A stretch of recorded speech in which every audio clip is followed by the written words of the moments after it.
Imagine watching Harry Potter and seeing Voldemort brutally disembowel Harry in front of all his classmates. Or imagine if Obi-Wan had beaten Darth Vader in episode 4, because he's Obi-Wan Kenobi and he never loses John Cena. It would be terrible, right? Well, this happens all the time in professional wrestling, and even the biggest company in the world can be guilty of it on a number of occasions. I'm Jack from WhatCulture.com, and this is the top 10 WWE feuds which the wrong person won. Number 10, Sheamus v Daniel Bryan. Before Daniel Bryan had the gimmick of the most popular man in the entire universe ever, he was an arrogant heel champion over on SmackDown. His feud with a babyface Sheamus culminated at WrestleMania 28 and represented the WrestleMania debut of one of the company's most promising new stars. Yeah, he lost in the opening match in 18 seconds. Really good work there, Vince. Number 9, Big Show versus Brock Lesnar. In 2002, Lesnar was an absolute beast. He was basically exactly the same as he is now, but younger, and he didn't have the metaphorical interpretation of Adam Blombier tattooed on the front of his chest.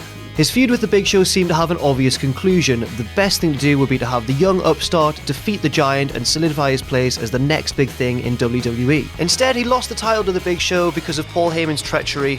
Then Big Show lost it a month later to Angle, and then Brock won it back from Angle again. Number 8, Big Match John versus Medium Match Bray. Of all the promising young stars on the current WWE main roster, Bray Wyatt is probably the most unfortunate victim of uninspired booking. His feuds lack any solid reason and fall lazily into the realm of he's evil and attacks people because he's evil, and he's evil because he attacks them. And he never really wins either. There was a chance for all of this to change in the build-up to WrestleMania 30, where Bray took on John Cena in what could have been a career-making match. The feud was a very intriguing one, which saw Bray try and tempt Cena over to the dark side, and it could have been really interesting had Wyatt won, but instead, because he's John Cena and because it's WrestleMania, he won clean. Yay, go John. Number 7, Wade Barrett versus John Cena. Oh, I've got it down twice here, I think. No, it's John Cena again. In 2010, Wade Barrett was the leader of the hottest new stable in the wrestling world and really should have been given a run with the WWE Championship. No, I'm not bitter because there's never been an English champion. I'm not bitter at all. I'm not bitter, Vince. I'm not. The feud between Cena and the Nexus saw the good guy outsmart the bad guys at every monotonous turn. In one memorable angle, he even found himself fired, only to interfere in pretty much every Raw afterwards, jumping in from the crowd to the ire of the heel commentator and the delight of everybody else except for the fans in the arena. The pair eventually faced off in a blow-off match at TLC 2010, in which Cena literally buried Wade under a mountain of steel chairs. Oh, Wade. Poor Wade. Number 6, Randy Orton v Christian. Christian's World Heavyweight Championship win at Extreme Rules 2011 was seen as vindication for his many years of service to the WWE.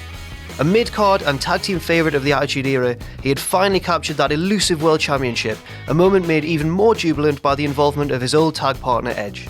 He held the belt for a glorious few days, and then lost it later that same week on SmackDown to Randy Orton. And why was Orton given a title shot, you ask? Because the fans voted for it. They voted in a poll on SmackDown and said that the Viper was the best choice to face Christian, and it's all our fault, guys. It's all our fault. To make matters worse, the SmackDown writers decided to then turn Christian heel in his pursuit to regain the title, because we're just not allowed to have happy storylines anymore. Number 5, Rock versus Punk. Punk Rock. Rock, Punk. CM Punk versus The Rock. No matter your opinion on CM Punk's acrimonious departure from WWE, the decision to end his record-breaking 434-day reign to make room for a horribly telegraphed Rock-Cena rematch at WrestleMania must go down as an infuriating one. To make matters worse, and even more ironic, The Rock's title shot at the 2013 Royal Rumble perfectly summed up everything Punk had griped about in his pipe bomb promo 2 years prior. An old, beloved veteran returning to steal the spotlight from a younger, hungrier, and more deserving superstar. And sadly, events unfolded exactly as everyone suspected, with Punk's red-hot title reign casually ended as a result. Number 4, he's finally here, he's made it on the list. It's the man we've all been waiting for, the King of Kings, Big Paul Levesque, and his feud with Randy Orton. 2009 saw Randy Orton on the rise as an immensely evil heel, the sort of character fans had been crying out for him to portray since his ill-advised face turn after splitting from Evolution. A natural villain, just look at all those skulls, he tore into the McMahon family, punting Vince in the head, RKOing Stephanie, and staking a claim to Triple H's WWE Championship. The stage was set for the main event of WrestleMania 25, a match which would surely kickstart Orton's rise to become the greatest heel of an era. Triple H won. He hit him with multiple sledgehammer shots. It was messy. Number 3, Hulk Hogan versus Macho Man Randy Savage. WWE Champion Savage had grown immensely jealous of Hogan's friendship with Miss Elizabeth, leading to a heel turn and a vicious beatdown of the fan favourite. The Mega Powers explode! That was a bit too dramatic. Although slightly too early in the history of WrestleMania for a straight-up heel victory in the main event, it would still have made sense for Savage to somehow escape with the title. Hogan was about to star in the critically acclaimed No Holds Barred, and surely wouldn't hog the belt while taking time out to film and promote the movie. Oh yeah, he would. Hogan won clean at Mania and embarked upon his second WWE title reign, which lasted over a year. His next major feud was against Zeus, the fictional villain his character faced in No Holds Barred. Sound booking there. Number 2, he's back again. It's Big Paul Levesque versus Booker T.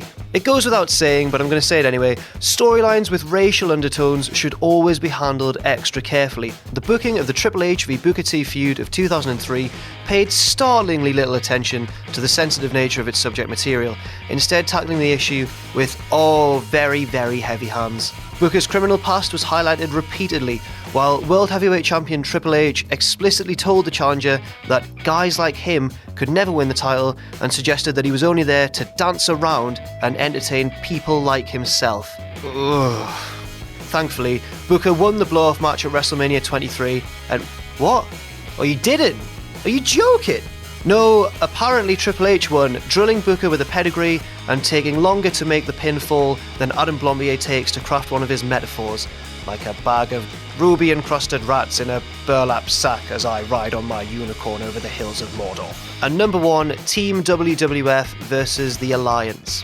As CM Punk once said, Vince McMahon is a millionaire who should be a billionaire, and one of the major reasons he isn't is because of his inability to put aside his own ego. The 2001 rivalry pitting the stars of WWF against the stars of The Alliance was one of those feuds that fans had been fantasy booking since the rivalry began, all the way through the Monday Night Wars, and tragically it was blown away by Vince's inability to portray WCW as even temporarily better than his own baby. Things all came to a head at the infamous 2001 Survivor Series winner-take-all match, in which, had WCW won, would have sparked a whole new era of WWE television. And instead, we got WWF winning, riding off into the sunset, and everything returning to normal. And hasn't it been brilliant since, you guys? So that's it for 10 WWE feuds that the wrong person won. Do you agree? Do you disagree? And do you want to call me a 5-year-old? Let me know down in the comments below. I've been Jack from WhatCulture.com, and I'll see you soon.